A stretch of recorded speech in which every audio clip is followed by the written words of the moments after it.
السلام علیکم۔ صراط مستقیم چینل میں آپ سب کو میں خوش آمدید کہتا ہوں۔ آج 6 جنوری 2020 ہے۔ نبی پاک صلی اللہ علیہ وسلم نے ارشاد فرمایا، اللہ تعالیٰ تمام لوگوں کے گناہ معاف فرما دیں گے سوائے اس شخص کے جو گناہ کرنے کے بعد فخر سے دوسروں کے سامنے کہتا تھا میں نے یہ گناہ کیا ہے۔ اب ہم نظر ڈالتے ہیں آج کی کچھ اہم خبروں پر۔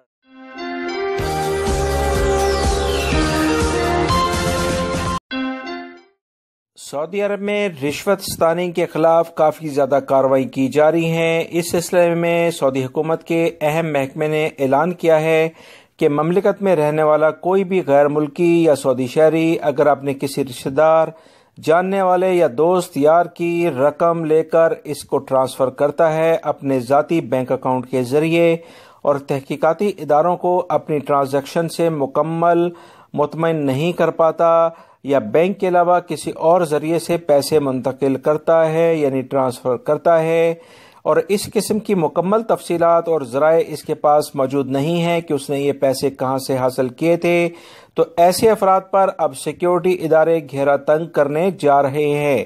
ایسے تمام افراد کو 3 سال قید اور 1 لاکھ سے 10 لاکھ تک ریال تک کا جرمانہ ہو سکتا ہے۔ ساتھ ہی دونوں سزائیں ایک ساتھ بھی ہو سکتی ہیں اور اس کے بعد ڈیپورٹ کیا جائے گا۔ لہٰذا وہ تمام غیر ملکی افراد، میں مسلسل آپ تمام حضرات سے یہ کہتا آیا ہوں کہ ہر صورت میں اپنے جو بھی آپ پیمنٹ ٹرانسفر کریں اس کا ریکارڈ آپ کے پاس ہونا چاہیے۔ کسی بھی دوست یا رشتہ دار کی اماؤنٹ لے کر اپنے اکاؤنٹ سے ٹرانسفر نہ کی جائے، کیونکہ اس تمام چیزوں کا آپ کو خود جواب دینا ہوگا کہ آپ کے پاس کتنے پیسے آئے تھے اور وہ کہاں ٹرانسفر کیے اور یہ شخص جس کو ٹرانسفر کیا ہے وہ کون ہے۔ لہٰذا بہت احتیاط کریں ورنہ بہت زیادہ مشکلات ہو جائیں گی۔ یہ اہم معلومات میں نے جو آپ سے شیئر کی ہیں، پلیز اسے دوسرے دوستوں سے لازمی آپ شیئر کریے گا تاکہ وہ بھی یہ جان سکیں۔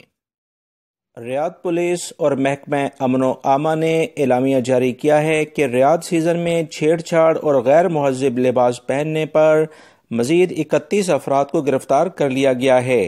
سماجی تہذیب کے خلاف کی جانے والی حرکتوں پر اب تک کی اعلامیہ کے مطابق 172 افراد کو گرفتار کر کے سزائیں بھی سنائی جا چکی ہیں۔ اب تک گرفتار کیے گئے افراد میں 85 مرد اور 87 خواتین شامل ہیں۔ پکڑے جانے والے افراد کو پبلک مقامات پر نامناسب لباس پہن کر گھومنے پھرنے پر گرفتار کیا گیا ہے۔ سعودی قوانین کے مطابق چھیڑ چھاڑ اور اس قسم کے نامناسب اور غیر مہذب حرکتوں پر باقاعدہ کڑی سزائیں مقرر کی گئی ہیں۔ ایسے افراد کو 5 سال قید اور 5 لاکھ ریال جرمانہ عائد کیا جاتا ہے۔ دونوں سزائیں مرد اور خواتین کے لیے یکساں ہیں۔ مکہ المکرمہ سے ایک ویڈیو وائرل ہوئی ہے اور لوگوں میں پسندیدگی کی وجہ بننے لگی ہے۔ تفصیلات کے مطابق عمرے کے دوران ایک ایشیائی خاتون تھکن اور کمزوری کے باعث جب لاغر ہو کر بے ہوش ہونے کے قریب تھیں، اس وقت سعودی سیکیورٹی کا ایک اہلکار نوجوان جائے نماز سے اس خاتون کو مسلسل طبی امداد دینے کے لیے ہوا دیتا رہا۔ سیکیورٹی اہلکار کے ایک مخلصانہ اور ہمدردانہ عمل کی ویڈیو جب سوشل میڈیا پر وائرل ہوئی تو ہر دیکھنے والا شخص اس سیکیورٹی اہلکار کو دعائیں دے رہا تھا۔ بے شک ایسے خدا ترس اور اللہ کی مخلوق کی مدد کرنے والے قابل تعریف ہی ہوتے ہیں۔ آپ اس ویڈیو میں یہ سب دیکھ سکتے ہیں۔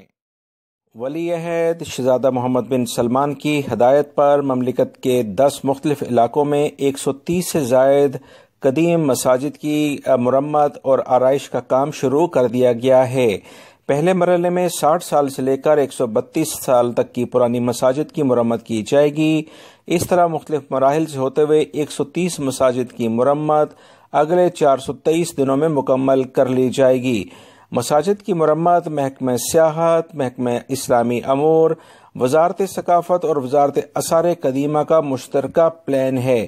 اس مرمت کے کام میں اس بات کا خصوصی خیال رکھا جا رہا ہے کہ جو پرانی مساجد ہیں ان کی اصل شکل و صورت برقرار رکھی جائے، اس میں کسی قسم کی تبدیلی نہ کی جائے۔ اس کے ساتھ ساتھ بجلی، پانی، اے سی اور لاؤڈ سپیکر کا اضافہ کیا جا رہا ہے۔ مملکت میں اس طرح کے کنسٹرکشن کے کام جو مختلف وقفے سے شروع ہوتے ہیں، اس سے بہت سارے غیر ملکی افراد کو ملازمت کے مواقع ملتے ہیں اور بہت سارے سعودی شہری بھی فائدہ اٹھاتے ہیں۔ سعودی دارالحکومت ریاض اور آس پاس کے علاقوں اور مشرقی ریجن میں ہفتے اور اتوار کو سال 2020 کی پہلی بارش نے ماحول اور موسم کو خوشگوار بنا دیا ہے۔ میں بھی اپنے چینل کے ذریعے کافی دنوں سے بارش اور سردی کی شدت میں اضافے کی پیشنگوئی کرتا آیا ہوں۔ بارش سے پہلے گرد آلود ہوائیں چلتی رہیں اور پھر دن میں رات کا سماں ہو گیا۔ بارش ریاض، الخرج، الدریا، المزاحمیہ اور رما کمشنریوں میں ہوئی ہیں۔ اس کے علاوہ دمام اور الاسا اور کتیف میں بھی بارشیں ہوئی ہیں۔ محکمہ موسمیات کا کہنا ہے کہ بارشوں کا یہ سلسلہ پیر تک جاری رہے گا، لہٰذا وہ تمام غیر ملکی افراد جو کہ خاص طور پر نشیبی علاقوں میں رہتے ہیں بہت احتیاط کریں، کیونکہ نشیبی علاقوں میں اکثر پانی کا بہاؤ اچانک زیادہ ہو جاتا ہے، جس کی وجہ سے رستے بند ہونے کی وجہ سے مشکلات میں پھنس جاتے ہیں۔ بہت احتیاط کی جائے۔